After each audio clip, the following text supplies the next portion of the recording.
firman-Mu akan menjadi kesukaan bagi kami Tuhan.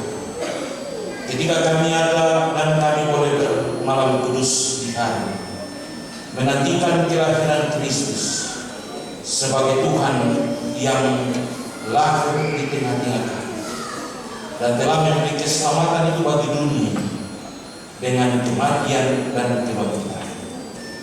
Kami dalam sebuah pengharapan untuk menanti kedatangan yang kedua kali sebagai hakim yang akan mengadili kami semua.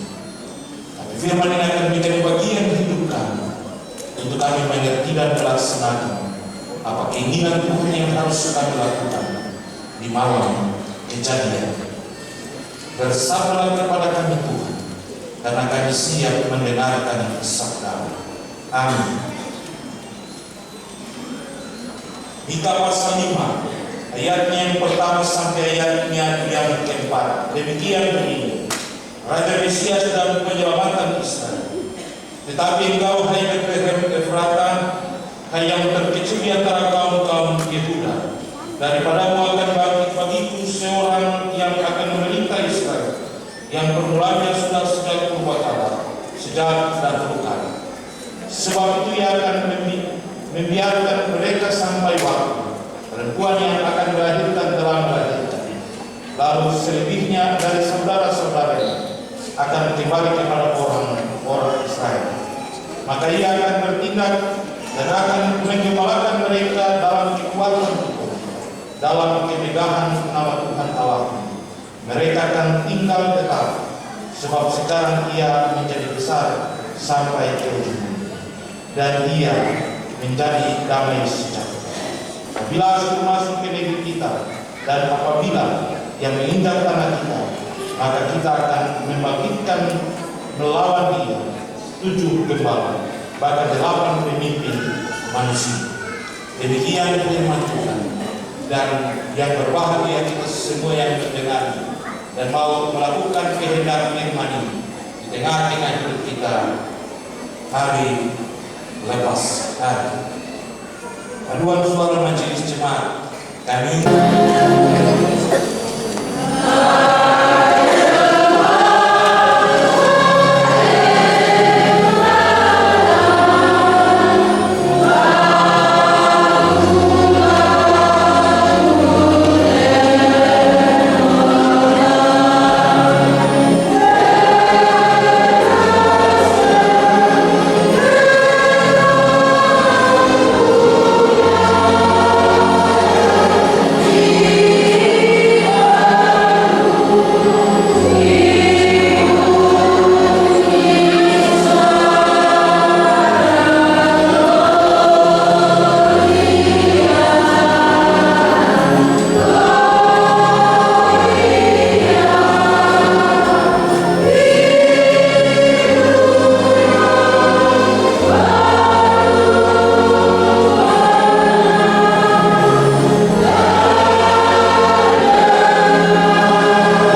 semua ada dan kita berkumpul dalam sebuah sukacita.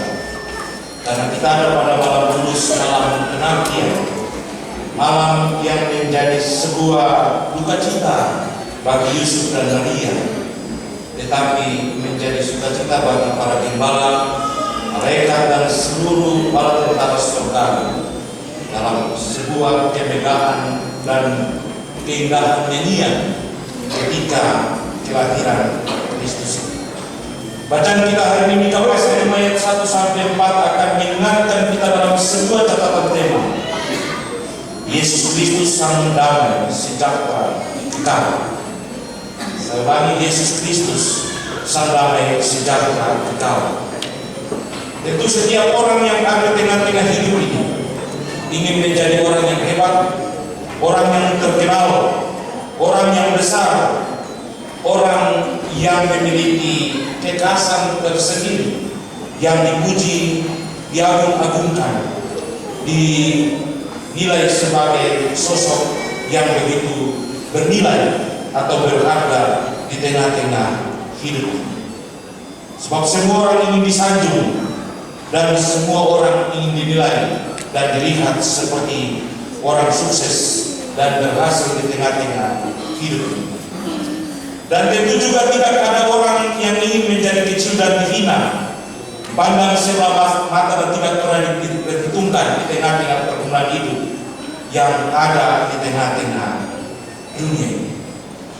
Nabi Mika menubuatkan tentang sebuah kota kecil, Bethlehem, kota yang paling kecil dan tidak pernah dipandang dan dilihat sebagai sebuah kota yang memiliki keunikan dan memiliki sejarah yang luar biasa.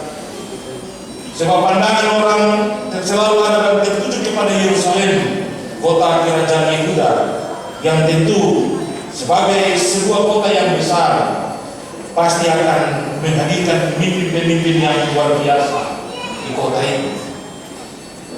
Tapi dalam peristiwa kelahiran Kristus, Nabi Mika menubuatkan tentang Bethlehem, kota yang kecil yang tidak diperhitungkan sedikit pun di tengah-tengah dunia ini dalam kehidupan orang-orang Israel. Namun tanpa diduga, kota Bethlehem melahirkan seorang juru selamat, seorang yang bukan saja memerintah atas dunia ini, tetapi juga dia memerintah atas hidup dan mati setiap orang yang ada di tengah-tengah dunia maupun yang ada di surga. Itulah sebabnya dalam bacaan ini dikatakan, tetapi engkau hai Bethlehem Efrata, hai yang terkecil di antara kaum-kaum Yehuda, daripadamu akan bangkit bagiku seseorang yang akan memerintah Israel. Di mana ungkapan Bethlehem Efrata hendak menegaskan bahwa raja yang benar-benar dinubuatkan itu benar-benar lahir di kota Bethlehem, tanah Yehuda, bukan di Yerusalem, sebuah kota yang dibangga-banggakan oleh orang Israel sebagai kota yang mulia. Dan ada lagu bilang, oh Yerusalem kota mulia, hatiku rindu pergi ke sana. Tapi dalam Nabi Mika dia mengungkapkan justru di Bethlehem sebagai kota kecil di tanah Yudea akan menjadi kota yang membawa sukacita bagi setiap orang. Itulah sebabnya kalau kita baca dalam bagian ini juga ada ungkapan hai yang terkecil di antara kaum-kaum Yehuda hendak menegaskan bahwa hanya karena kasih karunia Allah dengan inisiatif dan otoritasnya sendiri menunjukkan kota Bethlehem itu sebagai tempat di mana Allah menghadirkan damai sejahtera itu di tengah-tengah dunia.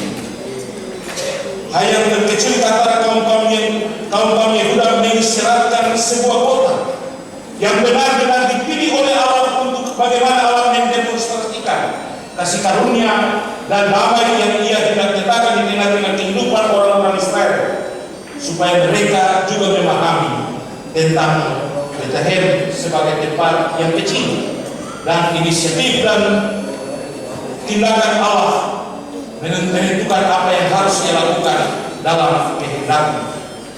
Sebab Bapak Ibu, di tengah-tengah kehidupan orang-orang Israel terjadi sebuah krisis pemerintahan, krisis politik, krisis kasih dan segala hal yang menjadi pergumulan kehidupan orang-orang Israel saat itu. Pemimpin-pemimpin melakukan sebuah tindakan semena-mena. Kehidupan politik menjadi sebuah kehidupan yang menjadi bagian dari perpecahan persekutuan di tengah-tengah kehidupan orang Israel. Tetapi juga saling melihat dan memandang sebagai sosok yang penting dan tidak penting juga menjadi bagian hidup pergumulan orang-orang Israel saat itu. Itulah sebabnya dalam nubuatnya dikatakan, Betlehem tempat yang kecil akan bangkit bagiku seorang yang akan memerintah Israel. Artinya Bapak Ibu, seseorang yang akan memerintah Israel dalam ayat 3 dikatakan juga sebab sekarang ia menjadi besar sampai ke ujung bumi. Juga menghendaki menegaskan bahwa tempat kelahiran Kristus di Betlehem dan Mesias yang dijanjikan itu akan benar-benar menjadi seorang raja. Dia bukan saja berkuasa terhadap kehidupan dan tanggung jawab sebagai seorang pemerintah, tetapi dia berkuasa dalam menentukan kehidupan setiap orang di tengah-tengah dunia. Itulah sebabnya dalam bagian ini disampaikan oleh Nabi Mika di tengah-tengah kehidupan umat yang mengalami krisis kepemimpinan, krisis politik, kehidupan keagamaan menjadi hancur, dan kehidupan semena-mena merajalela di tengah-tengah kehidupan orang-orang Israel. Sehingga ia mengingatkan bahwa raja yang lahir, dia benar-benar akan menjadi besar dan dia akan memerintah sampai ke ujung bumi. Itulah sebabnya ada sebuah harapan yang menjadi bagian kehidupan orang-orang Israel. Dalam ayat kedua dari bacaan kita hari ini diungkapkan, sebab itu dia akan membiarkan mereka sampai waktu perempuan yang akan melahirkan telah melahirkan. Itu berarti bahwa Betlehem kota yang kecil dan sempit, Tuhan pasti akan menghadirkan seseorang yang luar biasa di tengah-tengahnya. Betlehem yang kecil itu akan dijadikan sebagai awal dari sebuah proses pembaharuan dan sebuah proses pemulihan bagi setiap orang Israel yang ada di tengah-tengah pergumulan dan kehidupan yang dijalani. Dan itu merupakan sebuah tindakan penyelamatan Allah dan pembaharuan Allah yang diberikan bagi umatnya Israel. Kemudian dari bacaan kita hari ini ayat 3 dan ayatnya yang keempat dikatakan ia akan menggembalakan mereka. Hari ini terkait dengan raja yang datang itu dalam tugas dan tanggung jawabnya sebagai seorang gembala, tetapi juga ia akan menghadirkan damai sejahtera dalam ayat 4. Ayat hari ini juga terkait dengan tugas seorang raja adalah datang mendamaikan dan menghadirkan sukacita bagi setiap orang di tengah-tengah dunia ini. Itulah sebuah situasi dan sebuah informasi tentang raja yang lahir di Betlehem, kota yang kecil itu. Yang tadi saya bilang, kita lebih senang yang besar, yang hebat, yang luar biasa, dan tidak itu yang kecil-kecil. Tapi Tuhan dengan otoritasnya menentukan yang kecil itu menjadi yang luar biasa.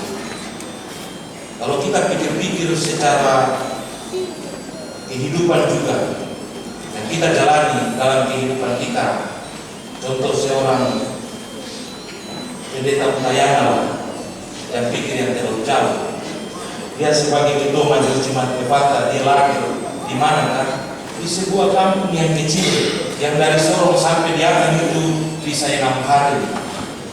Perjalanan kapal satu-satu naik kapal sabuk Nusantara, tahan kapal di atas kapal, tapi dia ada di kota Sorong, kota yang besar ini.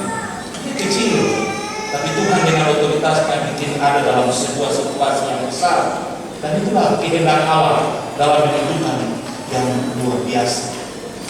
Itulah sebabnya di malam kudus ini, ketika Nabi Mika datang dan menubuatkan tentang Betlehem kota yang kecil itu, akan datang raja yang akan memerintah dan memberikan sebuah pembaharuan dan kehidupan kesejahteraan bagi setiap orang. Ia mengajak kita semua sebagai satu persekutuan jemaat dalam menentukan hari kedatangannya. Kita harus memahami bahwa kedatangan Kristus benar-benar telah terjadi, dan itu sebuah peristiwa yang ajaib, karena keajaiban itu ditentukan dan dibuat oleh Allah dalam sebuah situasi yang begitu menggembirakan. Bapak Ibu, kita membayangkan kelahiran Kristus menjadi sebuah peristiwa kesedihan Maria dan Yusuf dalam sebuah situasi tidak ada tempat bagi mereka di rumah penginapan, lahir di kandang atau di palungan, dibungkus dengan lambing, tidak ada persiapan yang megah dan mewah. Dalam sebuah situasi itu pasti Maria bilang, Tuhan, kau tipu saja. Masa kau datang bilang nanti kau lahir anak yang mendatangkan sukacita dan damai sejahtera, dia akan memimpin dunia ini, baru lahir di tempat yang begitu menyedihkan. Lalu semua para nubuatan para nabi bilang dia adalah orang yang luar biasa, baru lagi dalam situasi itu. Tentu kesedihan itu menjadi sebuah hal yang ajaib bagi Maria dan Yusuf. Tapi para gembala dan malaikat serta bala tentara surga melakukan sebuah hal yang luar biasa dengan menyiang kemudian bagi Allah tempat yang mati, merupakan sebuah nyanyian sukacita karena kelahiran Kristus itu membawa sebuah sukacita dan kebahagiaan bagi semua umat manusia. Itulah sebabnya tadi saya bilang, sesungguhnya kelahiran Kristus ke dalam dunia itu adalah sebuah peristiwa yang ajaib, karena Allah menentukan yang luar biasa yang tidak pernah dipikirkan oleh setiap orang di tengah-tengah hidup. Yang kedua, dari kitab Mika ini dia mengingatkan kita juga bahwa ketika kita ada dan kita hidup dalam sebuah situasi, dalam hari-hari penantian kedatangan Kristus ini, kita diingatkan untuk menghargai hal-hal yang kecil dan hal-hal yang sederhana. Kadang-kadang kita mau yang wow, kita mau yang hebat, kita mau yang luar biasa, tapi kesederhanaan dan hal yang kecil itu kita tidak mau. Ingat bahwa Allah punya kehendak bebas untuk menentukan apa yang harus kita lakukan. Seorang pemuda, dia terbuai dengan mimpinya. Dia bermimpi Tuhan Yesus datang dan bilang, sobat, nanti besok itu sama datang berkunjung di dalam rumahmu. Besok pagi bangun, masak, persiapan semua masak, tunggu datang seorang peminta-minta. Dengan hati yang resah, dengan kecewa melayani sang peminta. Siang-siang datang lagi seorang nenek tua yang sudah tidak bisa bikin apa-apa lagi. Dengan kecewa melayani sang nenek. Di malam hari datanglah seorang yang malam lagi, dia melayani dengan penuh sukacita walaupun lagi hancur.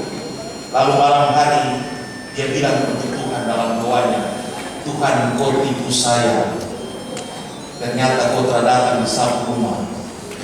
Lalu malam Tuhan datang bilang, sesungguhnya saya 3 kali menjumpai engkau dalam seorang yang meminta-minta, dari seorang nenek tua yang suka laku, dan seorang juga yang telah datang di tengah-tengah. Kita pulang dan kita siapkan betul punya hati. Kira-kira hari ini Tuhan datang untuk betulan atau tidak. Kita pulang dan kita siapkan kita punya keluarga. Kira-kira kita datang di kita punya rumah atau tidak. Tuhan datang di kita rumah atau tidak. Jangan sampai dibuka pintu saja, dia tidak bisa sampai di rumah. Jangan sampai dia sampai di jalan-jalan saja, tapi tidak sampai di kita pun halaman pagar juga tidak. Kita harus siapkan yang terbaik. Itulah sebabnya Yesaya ini minta mengingatkan kita bahwa Yesus Kristus sang Raja Damai yang kita itu benar-benar dia datang dengan kita dan dia menghargai hal-hal yang kecil dan sederhana untuk kita lakukan di tengah-tengah hidup ini. Dia mau supaya kita buat sesuatu yang menyenangkan hatinya, yang membuat dia bangga dan senang terhadap kita. Kemudian yang berikut, Nabi Mika hendak mengingatkan kepada kita di malam kejadian ini. Dia katakan begini, merayakan Natal tidak harus dengan kemewahan, dengan pesta orang, tetapi merayakan Natal memaknai kedatangan dan kehadiran Kristus dalam kehidupan kita. Dia sudah lahir, sampai kita menyanyi lagu, Dia lahir untuk kami, Dia mati untuk kami, Dia bangkit bagi kami semua.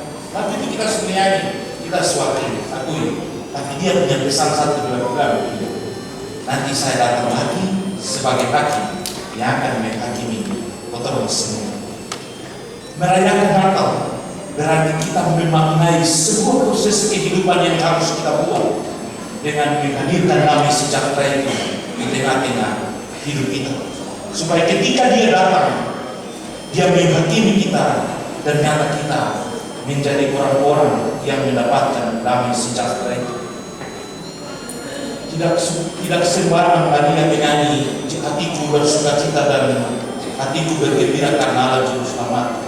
Tidak sia-sia dia menerima segala konsekuensi untuk menghadirkan damai sejahtera itu. Sebab itu mari di malam kejadian ini, di malam kudus ini, firman Tuhan ini mengajak kita orang semua, mari kita pulang mempersiapkan hati kita.